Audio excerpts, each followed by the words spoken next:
दोस्तों, मैं आपको सुना रहा हूं अपनी मंडली की सदस्य रश्मि कुलश्रेष्ठ की लिखी एक कहानी, प्यार का एक नाम। इस कहानी में अब तक आपने सुना देव और माया की शादी की 5वीं सालगिरह है। देव माया का सामान लाने बाजार जाता है, लेकिन घर लौटने के बजाय गंगा घाट पर चला आया है और वहां बैठकर किसी लड़की को याद कर रहा है। कौन है ये लड़की? सुनते हैं आगे।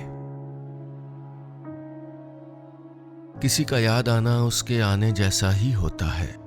उसका नाम लिया तो ऐसा लगा जैसे वो मेरे बगल में आकर बैठ गई हो, ठंडी हवा से सिहरती देह समेट रही हो, स्वेटर की आस्तीनों को खींचकर मुट्ठियां उसमें छुपा रही हो। तभी मोबाइल पर माया का नाम चमका। सुनो, एक सामान भूल गई थी, मैसेज किया है। एक्चुअली एक नहीं, 3 है। मैं मुस्कुरा दिया, सामान के एक से बढ़कर 3 होने पर। ठीक है, अभी बाहर ही हूँ, कुछ वक्त लगेगा। अगर कुछ और याद आए तो मैसेज कर देना, लेता आऊँगा। कहकर मैंने मोबाइल जेब में रखा और नदी की धार देखने लगा। थोड़ी देर में एक तेज लहर टकराई और जरा सा किनारा झड़कर पानी में गिर गया। ये किनारा मैं था और वो लहर उसकी याद। मेरा मन बहने लगा, वक्त के पार, यादों की गली में, स्टेशन के पास वाले मोहल्ले में, मेरे घर की छत पर। वो 8 साल पुरानी गर्मी के दिन थे। छत पर अचार के लिए कच्चे आम सूख रहे थे और मैं उनकी रखवाली कर रहा था। लगता है चिड़िया आम ले जाती होंगी, देव आज तो नजर रखना। माँ ने बड़ी तिकड़म बैठाकर मुझको राजी किया था। कोई आधा घंटा बीत गया था, न कोई चिड़िया आई थी न उसकी परछाई। मैं ऊँघने लगा। तभी धप से किसी के कूदने की आवाज आई। मैं चौंका। देखा कि एक 16-17 साल की लड़की घुटने के बल बैठी अचार वाली अमिया खा रही थी।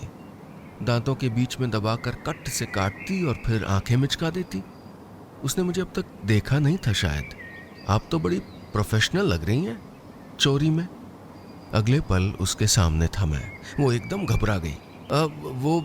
मैं ये, उसकी आवाज अटकने लगी। मैं वो क्या? माँ इतनी मेहनत से धोकर छील काट कर आम सुखाती हैं और तुम उड़ा ले जाती हो? मैंने हाथ घुमाकर किसी पहरेदार की तरह कहा।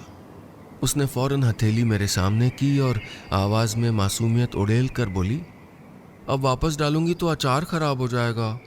मैं तुम्हारी छत से अचार नहीं चुराऊंगी, प्रॉमिस। तो दूसरों की छतों से चुराओगी? मैं आज उसको छोड़ने के मूड में नहीं था। वो परेशान हो रही थी और मैं उसको देख रहा था।